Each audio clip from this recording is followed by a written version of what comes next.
great crowd. What a great day. Tony Perkins doing a great job. Gary Bauer, the other groups that are involved in this, thank you very much for all you're doing. And we've got a big election up in 2008. And it's an important one. It's an important one for the courts. It's an important one for the country. It's an important one for where and how America leads. And it's an important one for how you look at things. The values voters. And what you're going to do and how you're going to move forward and how you're going to carry this country forward. And before I really get started, I could take just a moment and pause and thank the great leaders that have gone before us that are no longer here. We've lost some giants lately. We Bill Bright, a friend of mine, who's head of Kansas State for Christ. Steve Kennedy, more recently, Jerry Falwell, Ruth Graham. These are giants. They say you can't really measure the height of a tree until it's down. And we can see now the void that they have each left. We really miss the giants. But you know, the cause doesn't die with the individual. The cause goes on. And people live on. And as they drop the flag, it's up for us to pick it back up and to go forward. And carry the cause on forward. It's also about the my goodness, political lodestar.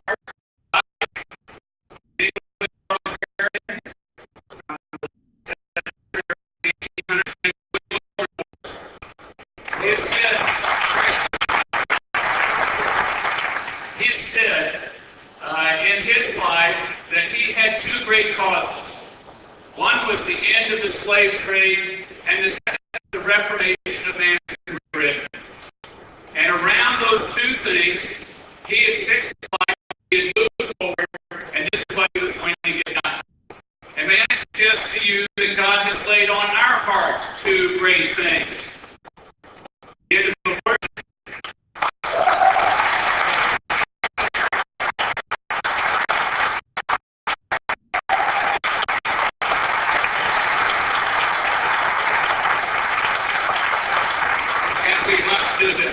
And we must not stop until we win, and we will win if we do not stop.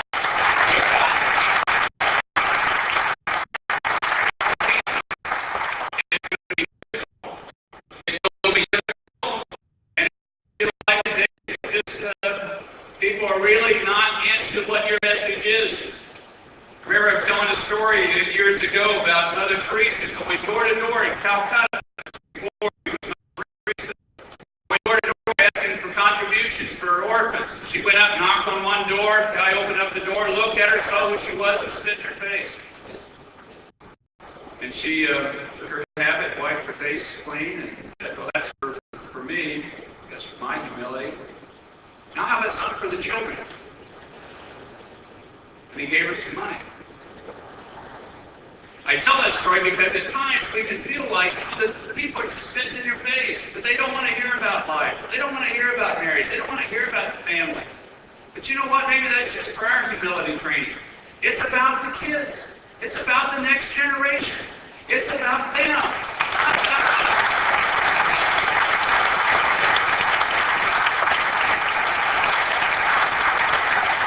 I believe that we need to be pro-life and whole-life. That we need to stand for each and every life as being beautiful, unique, sacred, a child of the loving God, period. And it is sacred because it is. No more, no less. It is. It is human. That's why it's sacred. Made in the image of God. And that is the child of the womb. In the very body. That applies to the child of Darfur, the man in prison, the person in poverty. And yes, even the immigrant to our land. Each has dignity. Each is human. Each is beautiful. Each we will fight for. And they're beautiful.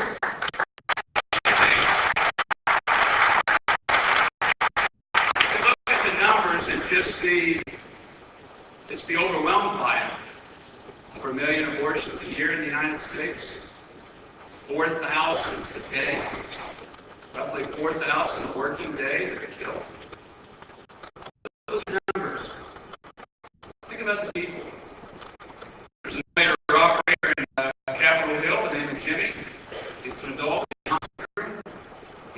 favorite employee of Capitol Hill. He's a wonderful young man. I hope you get to meet him sometime. He wears really ugly ties often. Warren gives it to him. I've gotten on to Warren about that. But, Jimmy likes the ties that he wears. He's a beautiful young man. He was saying to me the other day, he'll give me a high five, he'll give me a hug, and then he did that the other day. He said, "Shh, don't tell anybody. My supervisor says I'm hugging too many people." And he went, "That's all right, Jimmy." And yet, if you see a Down syndrome child or person in this country today, I hope you give them a hug, because 90% are killed in the womb. 90%. 4,000 days of number. Jimmy's a person. And so are those others that are being killed. And I'm saying, if it's too much of a struggle, I didn't understand. My wife and I have 5 children. Raising children is tough. And by the way, I think it takes a family, clearly, also they're responsible so we can get around children. So anyone who can just help us out, we accept. But my point here is that this is a person, and I haven't met a Down syndrome person, child, or otherwise, that is the centerpiece of their family. We're killing them before they get here. And if it's too tough for the family, don't kill them. We'll put them up and we'll get them adopted. We can get children.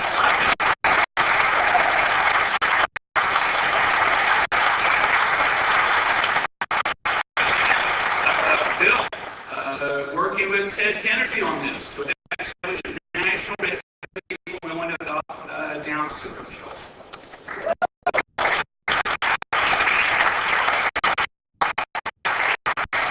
There's another case I'm going to introduce you to. It's a little child, a little girl I met in China at 18 months of age, been dropped off at an orphanage by a mother who had fought through a system in China to have this child.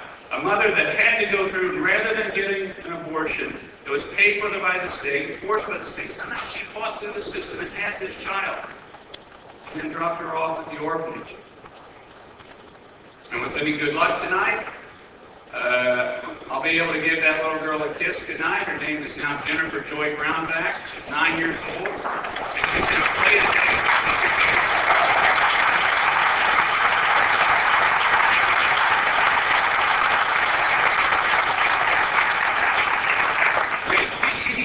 Overturn Roe versus Wade.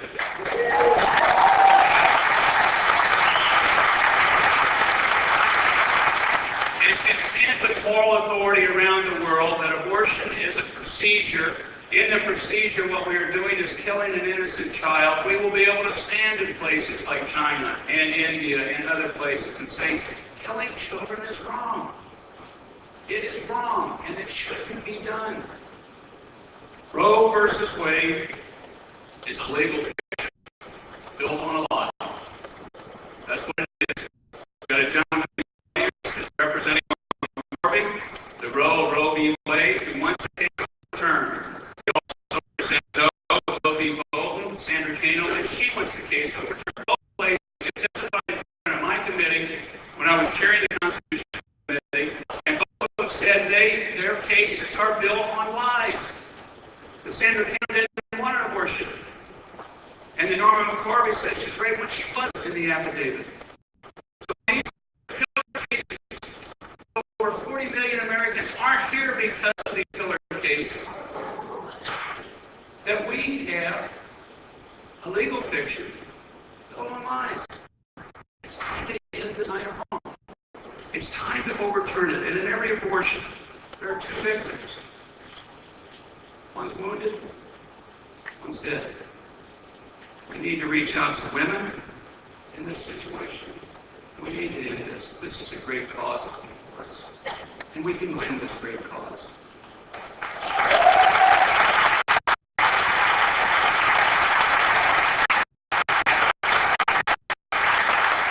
We must rebuild the family.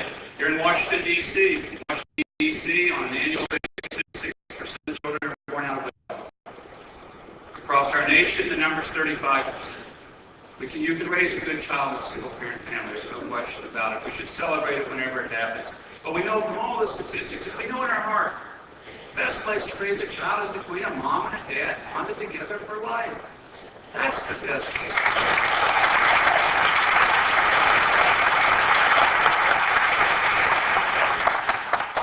Marriage. Marriage is the union of a man and a woman. That's what it is. That's what it has been for thousands of years. This vast social experiment that's going on right now to redefine marriage is one of the early results of this are catastrophic. These are not done in a cultural vacuum. When you redefine marriage, some people say, my marriage is a moral system. And look at countries that have redefined marriage. They see their rates plummet. You've got now countries in Northern Europe where in counties, 80% of the firstborn children are born out of wedlock. 80%. You take that sacredness of it out, you drive the marriage rates down, and then you have fewer children born into that business. Is that the direction we want to go? No. It is not the direction we want to go. And yet it's a tough fight. None of us want to come across mean-spirited or against anybody else, but this is for the future. This is for the culture. This is for the country. And we need to stand for marriage. We need to change the welfare system.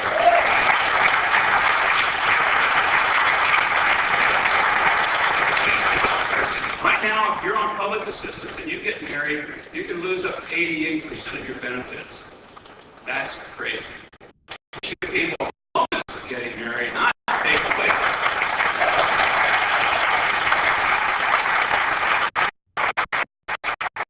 We've got to rebuild the families. One of the key things for the future, we must have a strong family structure in this country. It's like having a line in football. They don't have a line in the backfield. You can't do much. And this is the line. This is where we form people in this country, primarily in families. And we need a strong family structure. And you guys stand for it and fight for it and keep fighting for it. It is important that we do that. And finally, and I want to say this, that we've got to stand for faith in the United States and for faith in America. Faith is a good thing. It's not a bad thing.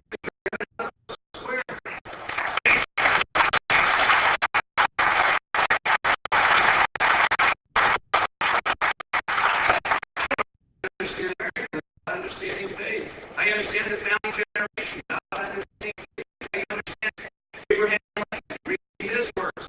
He says, a house divided, it cannot all stand. I wonder if you got that. It's beautiful phraseology, isn't it? Faith. How do you understand Martin Luther King and the Civil Rights Movement? What was his profession? He was a preacher. You understand this country and the great movements that's taken place without understanding faith. Separation of church and state does not mean the removal of faith from public square.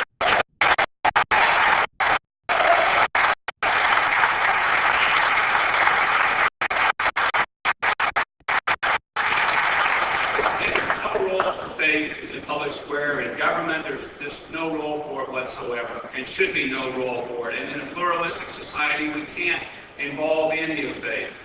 And I want to submit to you that that view of government and governance has been tried, and it's failed. The biggest threat of the last of the 20th century was atheism. Because the government built just one reason of man, that somehow man was going to move himself into a perfected state. He started no God, no God. That's just utterly failed. And not looking at the transcendent, and not looking backward in love. It did not work then, it will not work now. Search the record of history. Any country that's walked away from God has walked away from its own future. That's not the way we go.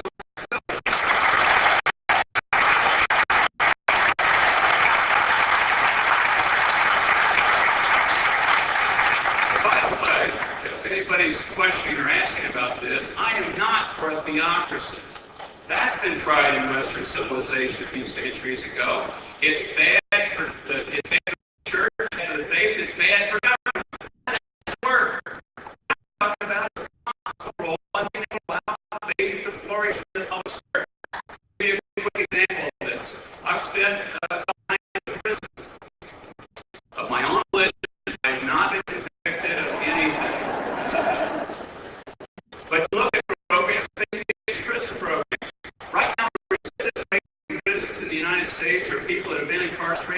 2/3. Once you go to prison, 2/3 of the time you're going back. And yet some of these faith-based programs have been able to get that recidivism rate down to below 10%.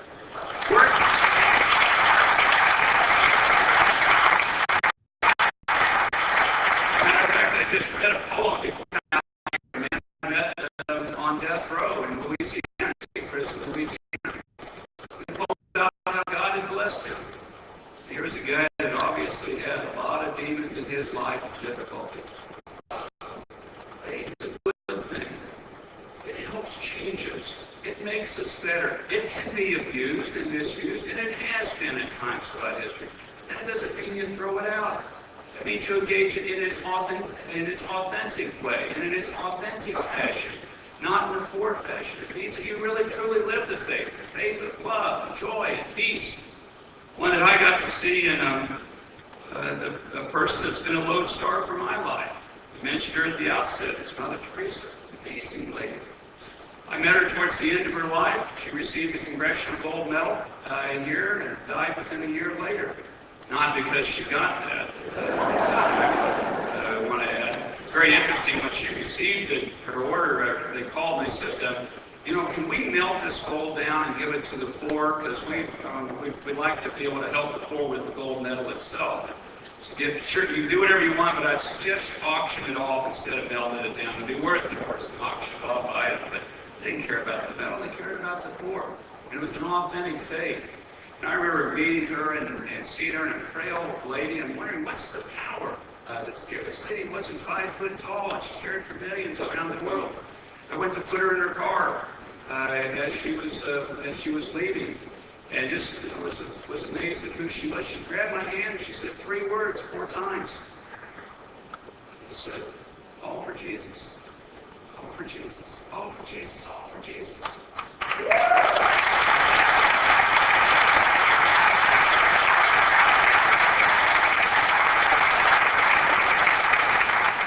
It's a beautiful, authentic faith.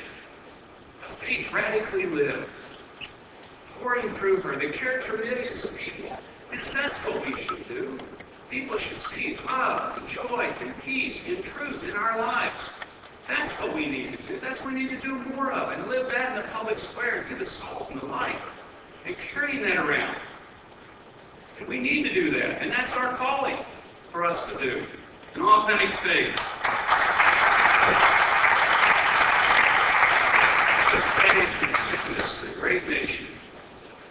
And I believe in American exceptionalism. This is a special place. Tony Blair made that speech on the Senate floor, on the House floor, at a joint session of Congress, not long after 9/11. In one of the sidebars of the speech, he said, I know right now somebody in New Mexico or Idaho is saying, why now? To which he responded, I think it probably could. Because it's your time and it's your destiny. I think this is our time. And I think this is our destiny. And it's as much is given, much is required. And that is the nature of where we are. And that we are great because we are good. And if we ever lose our fundamental goodness, we will surely lose our greatness. So